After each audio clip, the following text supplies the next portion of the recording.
the 19th day of Nissan and the 4th day of the Omer. The Tanya for the day is in chapter 41, Perek Mem Aleph, on Daf Nun Zayin Amud Aleph. The English page at the bottom, the English number is 210. We're in the middle of the page, after the brackets. The Alter Rebbe has shown how in order for the mitzvahs that we perform to be considered a service, an avodah, there has to be at least some element of fear that is revealed, if not in the heart, then at least in the mind. I will continue.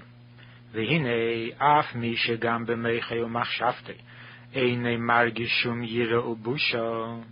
Even a person who is on a lower level, to where even in his mind and thought he feels no fear and no shame of God, and the reason that he doesn't feel it is mipnei pchisus erech nafshei.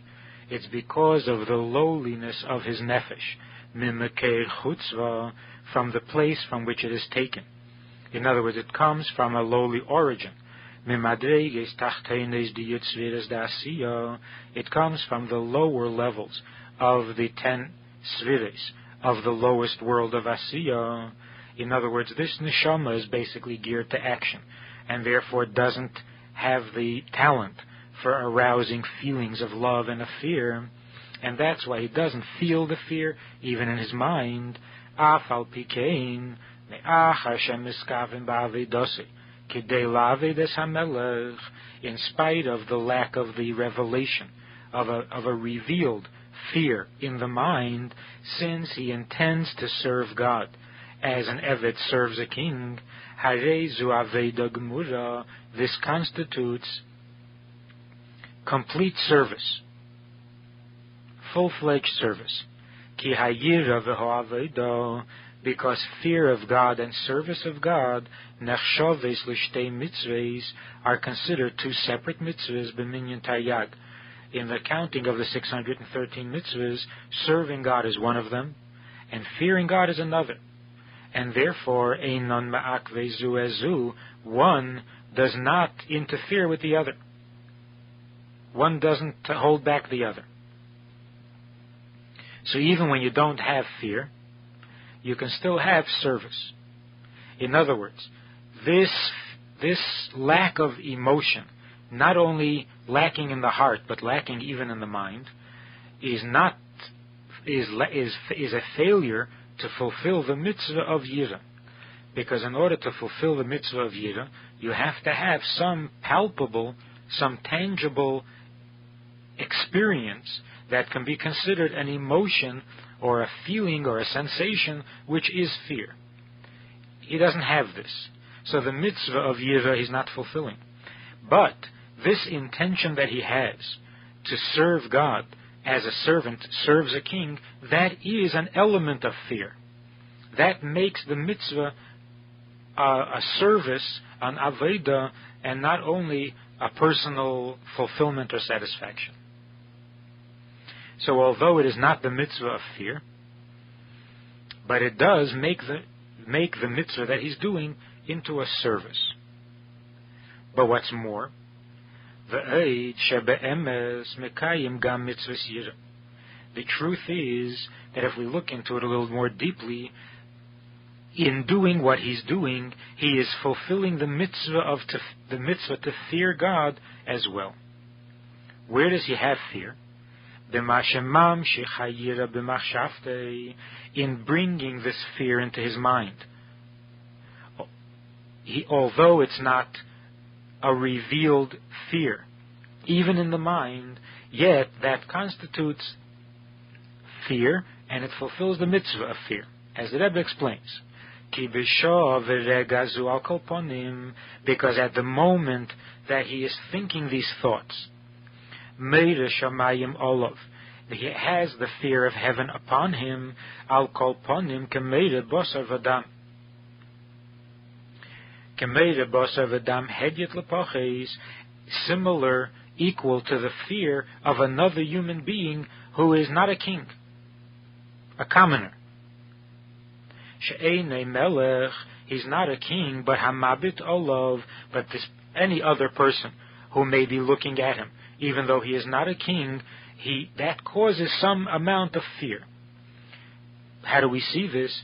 Shenimna ba'avurei. It's because of the fact that the person is looking at him. This prevents the observed person mela'ases dava she'enei hagim be'einav. This prevents the person from doing things that are inappropriate. Just the fact that somebody is looking already makes your behavior, improves your behavior, makes your behavior better. And that's genuine fear. A fear that is affecting your behavior. Shezu nikra yira, and this is called fear. It constitutes the emotion of fear. How do we see it? As Rabbi Yochanan ben Zakkai said to his students, when they asked him for final instruction before he passed away, he said to them,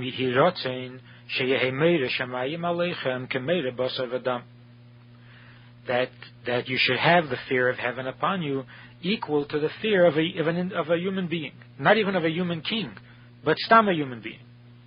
And when they were surprised at that, it seemed too simple, he said, Teidu, I'll prove to you that this is a valid fear, because we see in the nature of people that when a person is about to perform a sin, to commit a sin, he says he's worried, he's concerned, that nobody should see him. Which means that if someone should see him, he would refrain from doing the sin. So this fear of a human being is a very powerful thing and can have a very moral impact in that it prevents you from sinning. It's only that this fear is called a lower level fear. The yiraschet, it's also called the fear of sin, which needs to precede one's learning. Because there are two statements in the Mishnah. In one case it says that fear comes before chachma, and in another place it says that chachma comes before fear. If there's no chachma, if there's no learning, there's no fear. If there's no fear, there's no learning. So the lower level of fear comes before the learning. That's a minimal amount of fear that has to be before you even start to learn. The yirei lo, and the higher level fear, hu yarei beishes, is a fear that comes from shame. The is yira, because there's fear and there's fear. There's the higher level and the lower level, and they're very different. One is not just a greater fear than the other, but they're completely different experiences. The lower level fear, we see, applies to all people. Any person, any human being is aware and conscious of another person's presence, and that makes him behave better. He doesn't have to be a chacham for this. He doesn't have to be sensitive. He doesn't have to be learned. Then there's another kind of fear. The fear that a person feels when he's in the presence of a great person. Now, in order to feel that shame, that insignificance, the smallness that we feel when we're in the presence of a great person, not everybody feels that. If a very simple person and a very coarse person is in the presence of a very great person, he's not intimidated. He doesn't sense the other person's greatness, and he's not impressed by greatness, and he's not impressed by virtue. So the fact that the other person may be a tzaddik, or he may be a big chacham, or he may be a very special person, this doesn't affect the simple man. So you have to have a certain sensitivity, you have to have a certain amount of awareness and a certain amount of knowledge in order to have this higher level of fear. Not everybody has it. So although this is a lower level fear, it is sufficient to fulfill the mitzvah of yira, and it certainly makes the mitzvahs that the person does into an aveda. Top of page 114.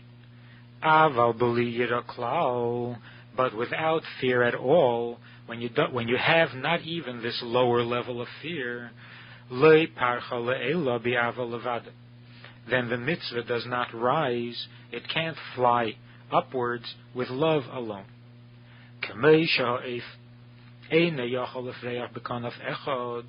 Just as the bird can't fly with one wing alone, it has to have two wings to fly.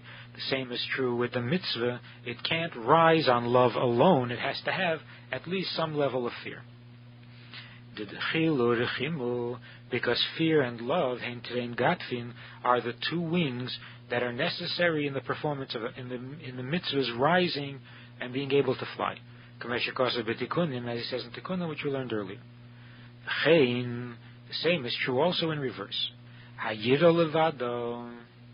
When you have fear alone and no love, that constitutes one wing, and it will not fly with one wing.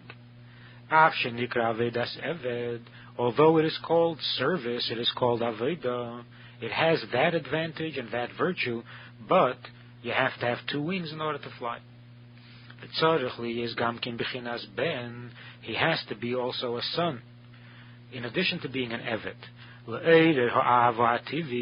which means that he has to awake al kol ponim, at the very least, the instinctive love that every Jew has for God, which is hidden in the heart, and he has to bring it out, that it should be revealed at least in his mind.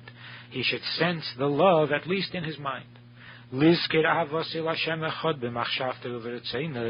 he should remember the love that he has for God, for the oneness of God. Love generally connects with oneness, with an exclusive relationship. So he remembers the love that he has for the oneness of God, and he feels it and he senses it in his thought and in his will, l'davka be'yizbarech, in his desire to cleave to God. And this becomes his kavanah, his intention. In the study of Torah, or in the fulfillment of the mitzvah that he's about to perform,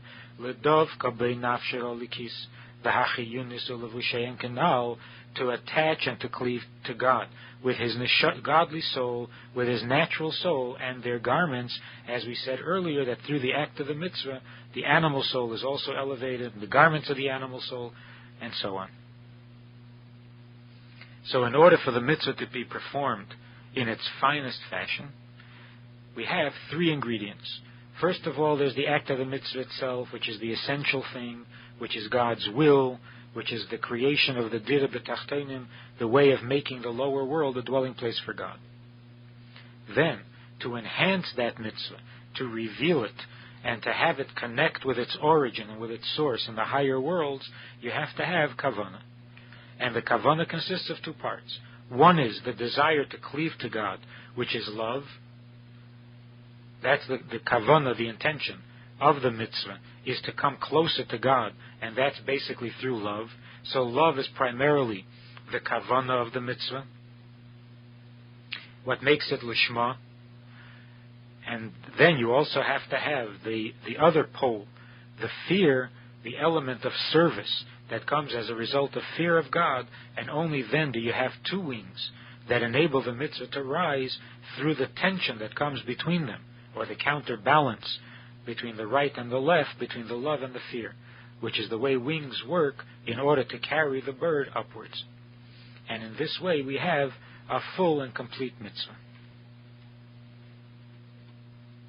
In the Hayom Yom of today, on the 19th of Nissan, the fourth day of the Eimer, which is also Shabbos, so the Rebbe writes that Shalom Aleichem, Eishes Chayil, Mizmor LeDavid, Dahi Sudasa, and then also V'yiten L'cha are all said, because it's Chal HaMoed, they're all said silently, quietly. In the text of the day, the Rebbe writes that my father, the Rebbe Rashab, once explained that the words Ma Nishtana Halayla, what is the difference of this Golus Hazeh, the last and the final Golus, Mikol Haleles, from all other Golus? Because Golus is compared to night. So what is this night different means? What is this Golus different from the other Golus that preceded it? Shebechol Haleles Einanu Madbilin, because in all other nights we were not cleansed, Afilu Pam Echos, not even one time, which means that the suffering did not cleanse us and therefore it was followed by another exile. But halayla hazeh, but in this golus, in this exile, shtei pa'amim, we are purified twice. The body is purified and the soul is purified. Another thing is shebachol halayla sanu eichlem chometz matzah, which means that in all the other golus, after the golus, the aveda was the godly soul eating matzah, which is bittul and holiness, and the nefesh habahamis, which is represented by chometz and yeshus. So that even after the golus, there were still both forms of service. Service with the godly soul, matzah, service with the animal soul, chometz. But halayla hazeh, after this golus, kulei matzah, there will be no service from the animal soul because the unholiness will be removed from the world and the animal soul will have become holy. Another thing is shabachol haleles anu eichlem sha'ar yirakes. All other nights we eat all sorts of vegetables. Yirakes means greens, green stuff, and green means jealousy. All other jealousies, there were many forms of, in all other galus, there were many forms of jealousy. There was the jealousy among scholars, which is a positive kind of a jealousy, and so on. But halayla hazeh, after this final galus, kulei morer, the jealousy will be of the highest form. As the sages say, kol tzadik nichve mechupose shel chavere, that there will be an intense jealousy for godly things. Another thing is shebachol halelis anu eichlem ben yeshvim ben mesubim, in all other revelations which brings pleasure, such as eating. Eating is a reference to pleasure. And in pleasure, there's the essence of the pleasure, and there are the hispashtus, the extensions of the pleasure, but not the essential pleasure. But halayla hazeh, after this galus, kulonu misubim, that every Jew will reach the level of the ultimate pleasure, of the essence of pleasure, which is represented by the reclining, eating while reclined.